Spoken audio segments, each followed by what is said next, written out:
All right, my friends, welcome back to Anti-War Radio. It's Chaos 92.7 FM in Austin, Texas. I'm Scott Horton. Thanks for tuning in. And our guest today is the great Jim Lobe. I'm honored to invite him, welcome him back to the show. He is the Washington Bureau Chief for Interpress Service. That's IPS News. You can read most everything he writes at antiwar.com/Lobe and at the antiwar.com blog, where we get benefit of the best of his own blog, Lobe blog. And Jim has been writing about that particular set of so-called conservatives, the neoconservatives, for about a generation now, and is our country's top expert on the matter by pretty much any measure. Welcome back to the show, Jim. How are you? Hi, how are you? I'm doing great. Glad you could join us today. Sure, it's a pleasure. Okay, so basically, I guess I just want to start with a pretty general question. You can go whichever direction you want with it. It's pretty clear that as all the politicians are racing to go and give speeches to the American-Israeli Public Affairs Committee this week, that this group, and perhaps the Israel lobby in general, play a pretty significant role in American foreign policy. And I just wonder if you could sort of give us your thumbnail sketch view of exactly how much influence the Israel lobby plays in the United States, and to good or ill. Well, I should say, first of all, that the conference is now finished. It just finished about half an hour ago. The last speaker was Hillary Clinton, and Senator Obama spoke just before her. Now the delegates, of which there are about 5,000 to 7,000, are heading out to Capitol Hill to lobby their representatives and senators on their agenda. Well, AIPAC itself, in their press materials said that, noted that Forbes or Fortune, I can't remember which, have rated itself, AIPAC, as the most effective foreign policy lobby in Washington. I don't see any reason to disagree with that. I can't imagine which interests would be more powerful than, or which lobby would be more powerful than AIPAC in the foreign policy sphere. Well, they say overall even that I guess only the AARP, the American Association of Retired People, even rivals their power in D.C. Is that about right? I think the National Rifle Association does pretty well. Mm-hmm. I think the National Association of Manufacturers is taken quite seriously as well. But they lobby mainly, all of those obviously lobby primarily on domestic issues, not foreign policy. Right. So the Israel lobby, I guess the best I understand it, AIPAC really doesn't represent, quote-unquote, Israel so much as a very right-wing view, what they call the Likud party over there in Israel. Theirs is the view represented by the American branch of the lobby there. Well, I think it's more complicated than that. I mean, AIPAC, by its own articles of incorporation, its own charter, are supposed to kind of represent the views of the sitting Israeli government, whether it's Labor, Kadima, or Likud. There's been a lot of tension, particularly between Labor governments and AIPAC over that. That was certainly true under Prime Minister Rabin. And there's been some tension between the Olmert government, the Kadima government, and AIPAC because the Israeli government under Olmert has taken somewhat more dovish positions, particularly with relation to Palestinians, than AIPAC has. AIPAC does represent a lot of different Jewish organizations, and ideologically those organizations span a tremendous spectrum, from pro-settler groups and Likud, they're not necessarily the same, but they overlap on the right, to quite liberal, dovish groups such as Americans for Peace Now and Israel Peace Forum on the left. The issue is more that the most important people on the executive committee, and who are often also the most important donors, tend to be much more sympathetic to Likud than they do to people who are more to the left of them. And in some cases, they're very sympathetic even to the settler movement. So what you kind of get if you take AIPAC overall in kind of a conference like this is instead of the spectrum of major speakers ranging from far right to, let's say, center-left, which is what the membership of AIPAC consists of, the dominant speakers, aside from elected officials like Obama or McCain or Pelosi, the kind of the experts that they present for discussion of substantive issues range from kind of the far right, the right wing of Likud, to Kadima. Mm-hmm. Let's call it the center-right to centrist in Israeli terms. So AIPAC overall is I would say, is to the right of its membership.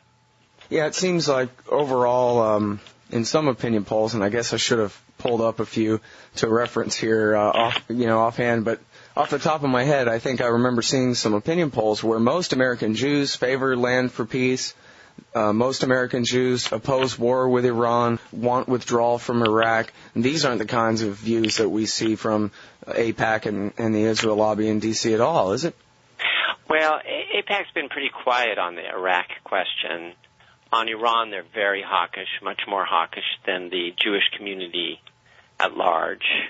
On Palestinians, they're a bit more hawkish, but you find actually surprisingly, whereas a significant majority of American Jews favor a two-state solution, according to the polls by American Jewish Committee, which are kind of the most consistent every year, they've also become more hawkish and more distrustful of Palestinians, according to those same polls.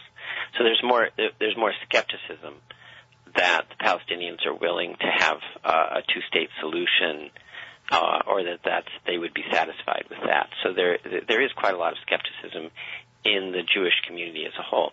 But I think what's important here is that on the one hand you have American Jews, of whom there are about 3 million, and who generally hold quite liberal views on most issues, quite progressive views on most issues, even to some extent on Israel, or to a great extent in some cases on Israel. And then you have kind of the organized Jewish community. And already the difference between American Jews writ large and the organized Jewish community will take you a bit to the right. So I guess there are a variety of I don't know how to describe it, but it's like an onion. It depends. The most organized part of American Jewry is represented by something like AIPAC. Mm-hmm. And you will then see that it's considerably to the right of where most American Jews are. Well, it's funny because that's the same thing. It seems like the same thing as American Christians, where the more organized they are, the more right-wing they tend to be, and the rest are sort of the masses out there, the unorganized opposition to some of their extremist policies.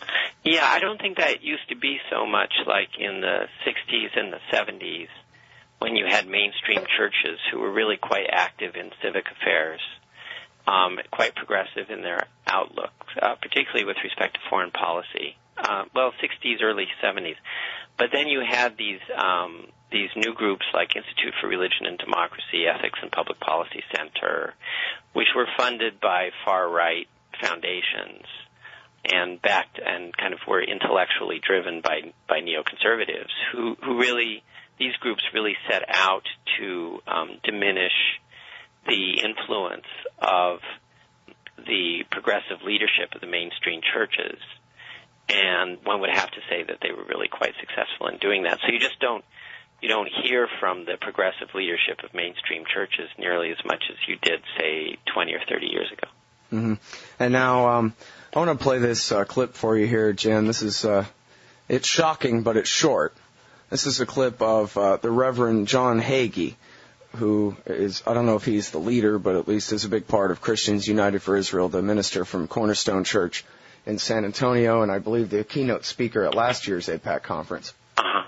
And this is from Max Blumenthal. He has fierce features. The Antichrist is going to make Hitler look like a choir boy. When he first comes to power, he's going to slaughter 1/3 of the earth's population. He will become a blasphemer and a homosexual. This phrase that I'm using in Scripture, the God of his fathers, is a phrase in Scripture used solely to identify the Jewish people. It suggests that this man is at least going to be partially Jewish, as was Adolf Hitler, as was Karl Marx. Fourth Reich, led by the Antichrist. It's coming. I believe the Antichrist will come out of Germany. I don't have any Bible proof for that, but I know that history has a strange way of repeating itself. Senator Joseph Lieberman received by far the best reception. I want to take the liberty of describing Pastor Hagee in the words that the Torah uses to describe Moses. He is an Ish Elohim, a man of God. All right, so that's Reverend John Hagee from the Cornerstone Church, who counts himself as one of Israel's best friends in the world, and his good friend Joseph Lieberman describing him as a man of God. Would you agree, Jim, that John Hagee and his brand of dispensationalist Christianity provides a good alliance for American Jews or Israeli Jews? Well, I mean, speaking as an American Jew, I find his ideas utterly repulsive. But there's been a long-standing debate dating back to the late 70s about how American Jews, particularly those who were most concerned about Israel's security or who supported the Israel settlement project, how they should relate to the Christian right, and particularly to Christian Zionists like Jerry Falwell or Pastor Hagee, who actually began, I think, his Israel-oriented ministry in 1982. And I would say those within the community associated with Commentary Magazine, people like Irving Kristol and so on, basically said, yeah, they are a strategic ally of Israel's, and therefore we should forge a strategic alliance with people like that, as objectionable as we may find the theology that they espouse. And there were other more liberal Jews who felt that that was not a good idea at all, and that many believed that at the heart of Hagee's and Falwell's beliefs were, yes, a philo-Semitism insofar as it related to Israel, but an anti-Semitism insofar as it related to Jews at large. I don't know whether Pastor Hagee is anti-Semitic in the way, say, that Jerry Falwell disclosed from time to time, or Pat Robertson has shown from time to time. Rabbis who've worked with him in San Antonio insist that they don't think he actually is. Sentiments like the ones that you just aired, I don't know how they can be interpreted in any other way myself. So I think it's a terrible alliance. Well, ultimately, the plan is, Jim, I believe the plan ultimately is to, from Hagee's point of view, to use Israel, I guess to, create a greater Israel all the way to the Tigris or something. And at that point, that will force, the Russians and the Arabs and everybody to invade, and then Jesus will come back and kill everybody, including the Jews. That's the plan, right? Well, I think under dispensationalist theology, some 30 or 40,000 Jews who accept Jesus as their Lord would be saved in a situation like that. I think it's laid out in more detail in the LaHaye and Jenkins Left Behind series. Mm-hmm. Couple of 10,000s out of millions, huh? I guess that's the idea. But the point is that it's a very instrumentalist vision of the use of Jews or Judaism in the world, designed primarily to bring about the return of the Messiah, the end of the world, through the apocalypse and so on and so forth.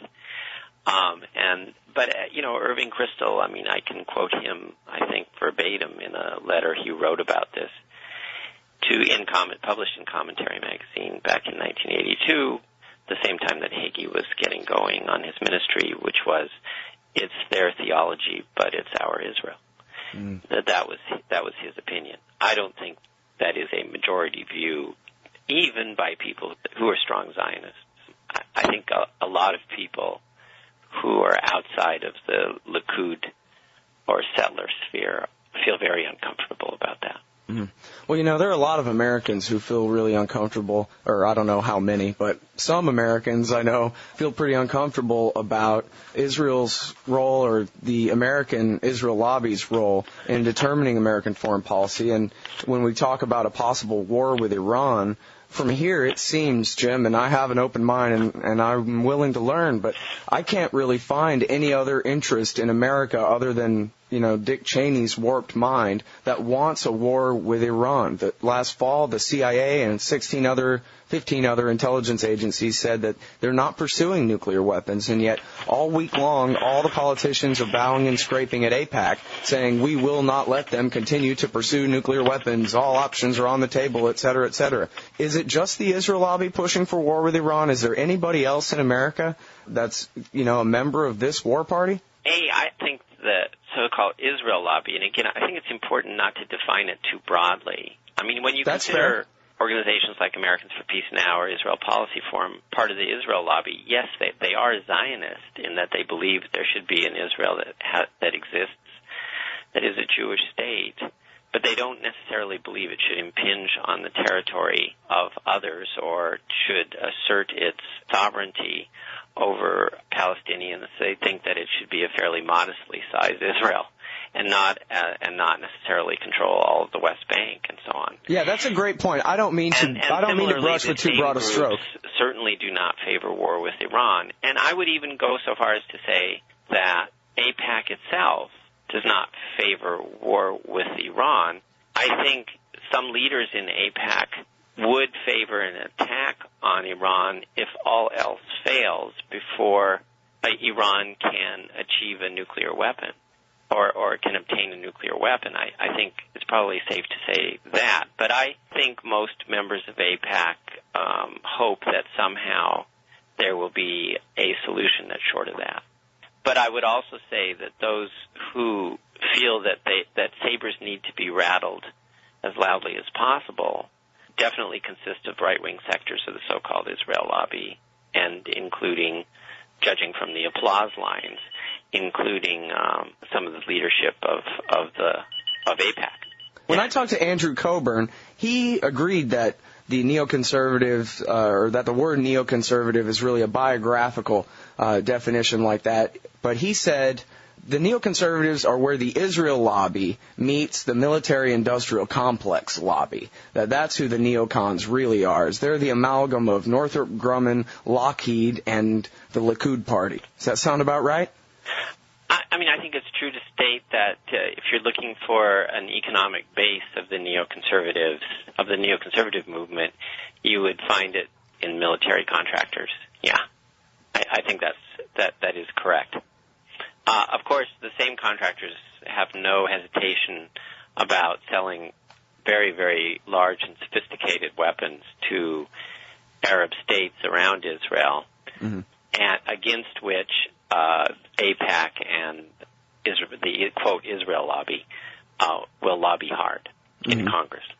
Right. Yeah, I guess that's where they come up against the Saudi lobby, right? For example. Yeah. All right, now, I'm sorry, the one thing I wanted to ask, this doctrine that Iran must not be able to enrich any nuclear fuel whatsoever, that comes from Israel, right? That's where that policy comes from, that for them to enrich anything, even within the guidelines of the Non-Proliferation Treaty and the IAEA Safeguards Agreement, is tantamount to their being able to make a nuclear bomb. That is what is not acceptable.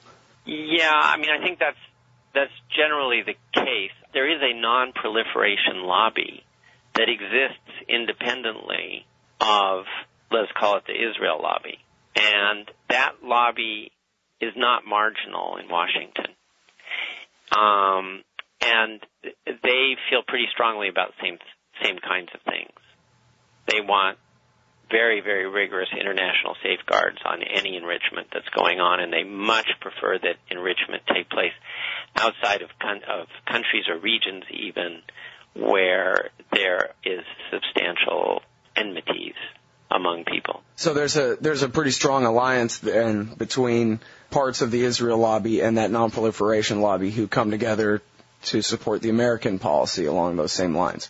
Yeah, I would say, in all fairness, Iran's nuclear program dates back to the mid-'80s. and the Iraq War.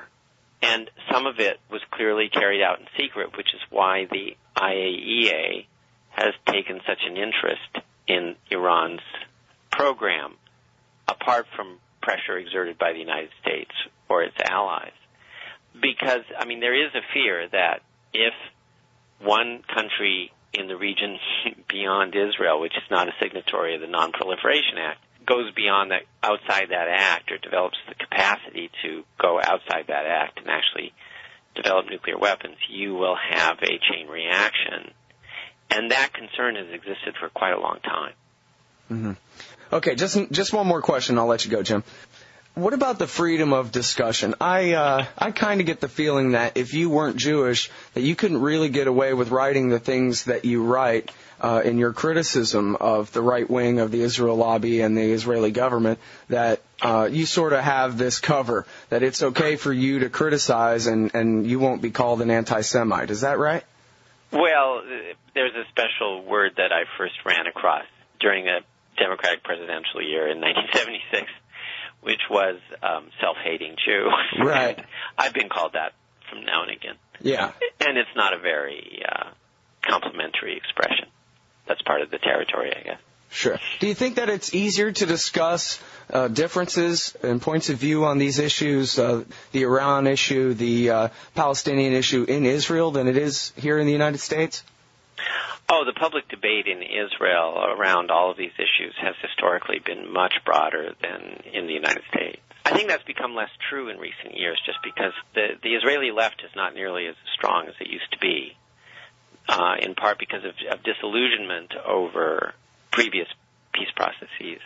So I think within Israel it's narrowed somewhat, or there are not as many pro-peace voices that are taking as strong a role as they did in the past in public debate in Israel. And I think there's also been a lot of just kind of general alienation from public life, in part because of corruption and other things that have taken place in Israel. But in terms of discussing, of major figures discussing and seriously considering direct talks between Israel and Syria, how to address Hamas diplomatically, how to engage Hezbollah one way or another, or even Iran, the establishment debate in Israel accommodates those kinds of views. It's much in the United States. They're much more difficult to become a major feature of public debate on the issue, on those kinds of issues. There's just less tolerance for it. All right, well, I appreciate your time very much, everybody. It's Jim Lobe. He's the Washington Bureau Chief for Interpress Service. Everything he writes can be found on the blog at antiwar.com and at his blog, the Lobe blog, and also at antiwar.com/Lobe. Thanks very much. Sure.